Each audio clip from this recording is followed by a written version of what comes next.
listeners, if you're thinking about this, be careful, read up on it. Tim and Michael Pollan talk about having a guide for the experience. Have you heard of this? Yeah, so I think Timothy Leary, no, he's a comedian. No, wait. Timothy Leary. Timothy Leary is the LSD guy. Okay, yeah, so I think what he said is, you have 3 people ideally. And this is from my friend Duncan, who reads up on him a lot and then tells me. So it might be someone else or it might not be quite accurate, but here's what I've got in my head.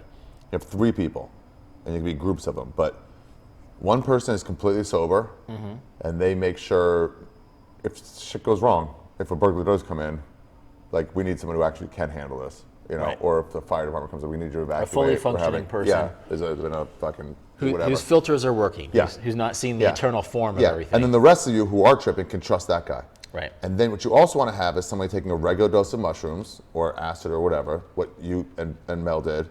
And then you want to have someone who's taking a heroic dose, which will probably be 5 to 10 times what you guys took. Wow. And then what you would act as is the translator, because that guy is gone. Someone who took The normal mushroom guy is the translator who can then talk to the guide. Let's say I was the guide, you were the translator, and then Interesting. Mel took 18 grams. Right. Instead of you guys probably took 2.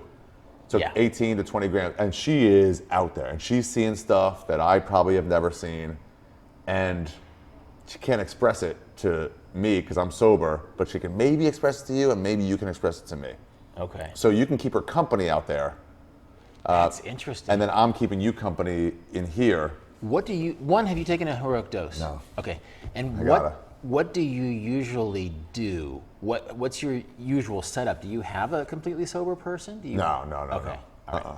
But I'm not taking that level. That dose is experimental to me. That's like you're looking for. So my friend Shane Moss got real into this stuff. And I think he went a little crazy actually, but he took DMT I think every day for a month, which that's nuts. And then he started covering his body in Syrian rue, something like that holds the psychedelics in. So like if it's supposed to come out of your pores, he covers himself so it doesn't, so it just keeps going back in there. And he had a bit of a breakdown. But he took it to levels that I don't know if anyone's taken it to. And he stopped seeing what reality was and what wasn't. But he's okay now. It took him a while though. Yeah. But he went, I've never heard of anyone taking that level of drugs. Yeah, I wouldn't want to take that level. Do you remember how much you gave us? Did you give us 2 each or 2 total? I probably gave you 2 grams each. Okay. I probably gave you, if I'm thinking, that's how much I would dose a new person who wanted a real trip. Right. 2 to 2.5 grams, depending, because the difference between 1 gram and 2 grams is a nice light buzz versus a trip. The difference between 2 grams and 3 grams is a trip and a heavier trip. Gotcha. So it's a bigger difference. 3 grams and 4 grams, not much difference. 5 and 8, like not much difference. But not tripping to tripping is like a big deal. So you don't want to take too little. So 2 grams you should take. Gotcha. Well, it was perfect. It was such a great, it was like one of the best days of last year. Did you have waves like coming in and coming out of it? I'd say so, yeah. But it was so unique, and it was so, because Mel and I were doing it for the first time at the same time. Yeah. It was this socialized thing. It was sort of like a team approach to things. And it was more of an adventure because we were trying to figure out what was happening. Right? Could you, so like, I remember one of my first times, it was sort of similar setup. The condo in La Jolla Comedy Store has a condo, it's on the beach. So like they have a back porch and it's like, you can like lightly throw a stone and you'll hit the beach, or definitely the boardwalk. So we went out there, then we came back into home base. I remember being in the home base in the condo, and us all like on the floor in different places, and then just like leaving, like being gone, mentally gone.